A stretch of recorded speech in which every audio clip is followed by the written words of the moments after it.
সুপ্রিয় ভিউয়ার্স, আসসালামু আলাইকুম। মিধা মিডিয়ার পক্ষ থেকে আপনাদের সবাইকে স্বাগতম এবং এখন একটি চমৎকার নিউজ নিয়ে আপনাদের সামনে হাজির হয়েছি।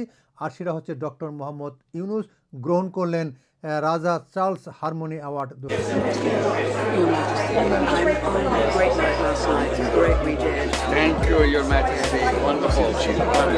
Thank you. 2025।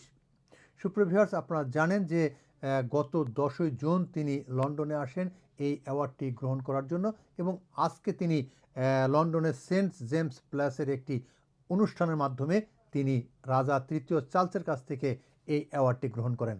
সুপ্রিয় ভিউয়ার্স, আপনারা জানেন যে তিনি এখানে আসার পরে ওয়েবসাইটে তার নাম না থাকায়, অর্থাৎ অ্যাওয়ার্ড উইনারদের ওয়েবসাইটের নাম আছে কিন্তু ডক্টর মোহাম্মদ ইউনূসের নাম না থাকায় অনেক ঝুঁকি ঝামেলা পোহাতে হয়েছে, অনেক প্রশ্নের সম্মুখীন হতে হয়েছিল।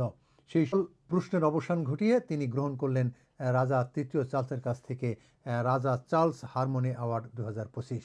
সুপ্রিয় ভিউয়ার্স, আপনারা সবাই ভালো থাকবেন, সুস্থ থাকবেন, নিরাপদ থাকবেন।